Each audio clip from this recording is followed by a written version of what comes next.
Biar YouTuber dulu tuh. Masuk ke YouTube.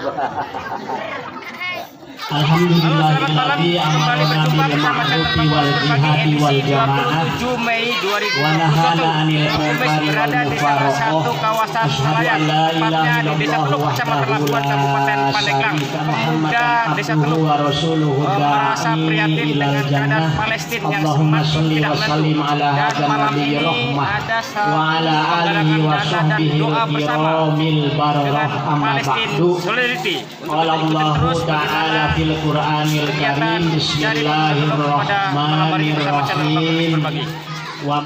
Jadi dalam ayat-ayat Al-Quran, bagi yang suka membaca Al-Quran, di dalam Al-Quran kita sering menemukan ayat yang berbunyi Bani Israel. Ya, awas. Di dalam Al-Quran entah berapa kali disebutkan ayat yang berbunyi Bani Israel. Nah, sekarang pertanyaannya, apakah Israel yang sekarang menyerang, menggerogoti Palestina, menggerogoti Al-Aqsa, apakah Israel tersebut apa bukan? Itu pertanyaannya, hadirin sekalian. Jadi perlu diketahui, kata Bani Israel itu adalah turunan Israel, marga Israel. Sekarang siapa Israel sebetulnya? Israel adalah nama lain dari Nabi Yakub.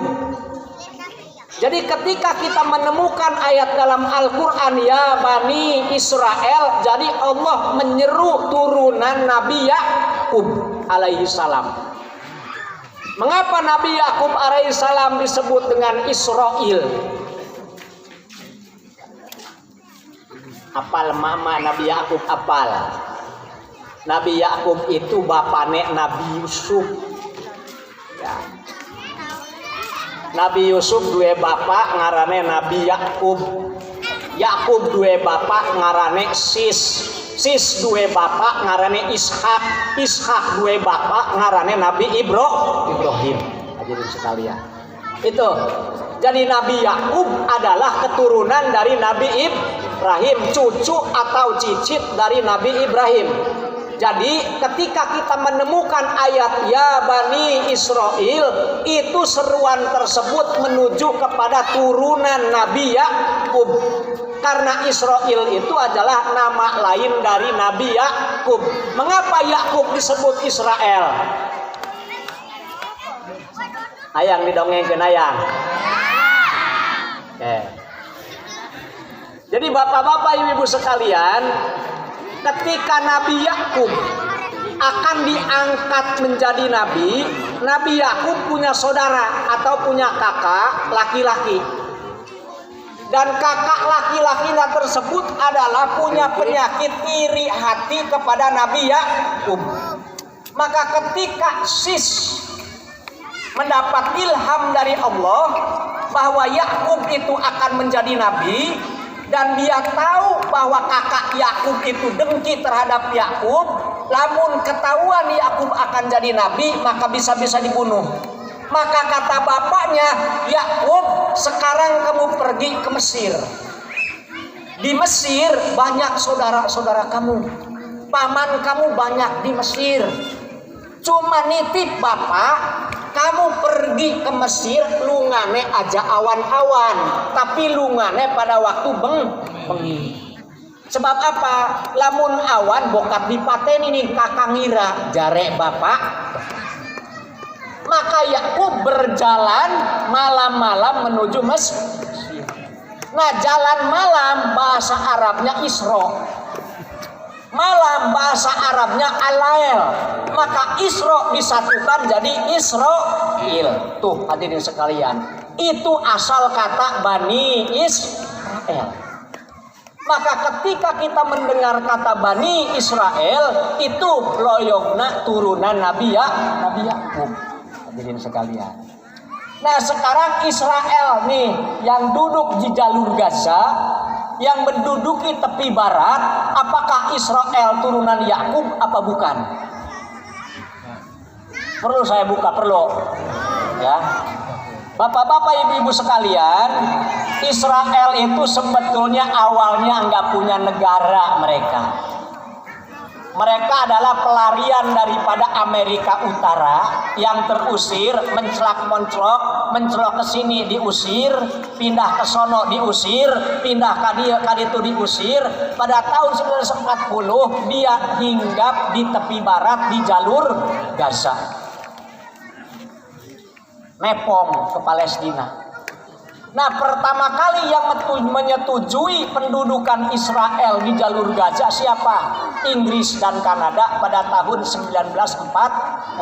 Maka saat itu Israel memerdekakan diri. Hadirin sekalian. Jadi Israel yang sekarang itu bukan turunan Nabi Yakub, tapi berasal dari kaum-kaum Yahudi. Nah, sekarang mengapa sih Israel pengen banget ke Palestina? Benci banget ke Islam. Ini ada kaitannya dengan perang salib ya. Perang salib pertama kali dicetuskan oleh Paus Urbanus II di Clemente pada tahun 1002. Perang salib berlangsung 200 tahun, berakhir pada tahun 1202 dengan diributnya Yerusalem oleh Salahuddin Al-Ayyubi. Ketika perang salib yang dibasmi oleh Kristen siapa? Pertamanya adalah kaum Yahudi. Yang kedua adalah umat Islam. Jadi sebetulnya Yahudi dendamnya bukan kepada Islam. Sebetulnya Yahudi dendamnya kepada Kristen pada saat perang salib.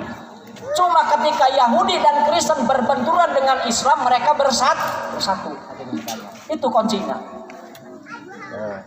Yang kedua, alasan mereka mengapa ingin sekali ama Masjidil Aqsa, karena mitos mereka mengatakan di bawah Masjidil Aqsa itu terdapat harta karun Nabi Sulaiman. Maka akuarium Masjidil Aqsa keur dikerukan. Geus bea akuarium tembok na ibu bapak sadaya, karena menurut Pentagon, menurut mitos mereka, kuil Sulaiman, harta Sulaiman itu ada di bawah Masjidil Aqsa. Jadi ini bukan sekedar perang agama, ya bukan. Karena perang agama sebetulnya belum terjadi, hadirin sekalian. Karena kiamat juga masih jauh, awas ya. Karena kiamat itu tandanya ada 5, ada 6. Tanda dekat ciri wanci tereh kiamate kumpul dina bahasa tamma dairi. T-nya singkatan dari Tamimiyah. Arti Tamimiyah adalah dunia mengalami kekacauan global, hadirin sekalian. Seluruh negara kacau.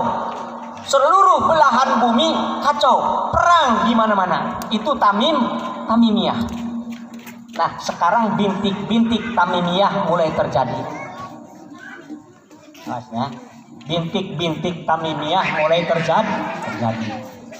Setelah dunia kacau secara global, Tamimiyah terjadi, PBB mual bisa ngadamekeun. Presiden manapun tidak bisa mendamaikan, negara manapun tidak bisa mendamaikan, hanya satu sosok yang bisa mendamaikan dunia pada saat itu. Siapa? Sosok Imam Mahdi. Yang disebut Satrio Piningit, yang sebenarnya adalah sosok Imam. Makanya ketika ibadah Allah orang sok maca saya Abdul Qadir Waliullah Imam Mahdi masa yang mendamaikan dunia pada saat Tamimiyah hanyalah sosok Imam Mahdi. Cuma sosok Imam Mahdi kadang-kadang dikonotasikan lain. Imam Mahdi kadang-kadang diartikan sosok manusia, kadang-kadang diartikan sistem pemerintah. Ya. Maka siapa yang mengartikan Imam Mahdi sosok pemerintah? Di antaranya Hizbut Tahrir. Ya, maka Hizbut Tahrir sok ngomong-ngomong khilafah untuk menyatukan dunia. Kaheula hadirin sekalian, itu terlalu pagi hadirin sekalian. Jadi Imam Mahdi yang bisa mendamaikan nanti. Ya, tuh. Setelah Imam Mahdi enggak ada, tama dairi turun satu manusia yang namanya Dajjal. Ini ciri kiamat nih. Udah dekat ibu-ibu sekalian. Udah dekat nih kiamat, udah dekat.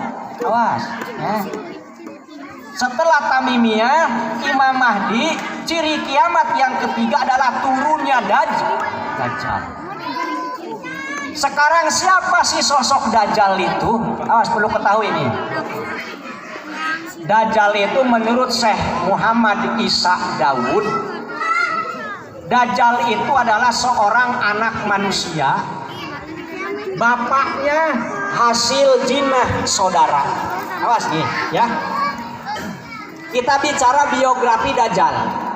Dajjal adalah seorang anak manusia lahir ke alam dunia hasil jinah adik kakak.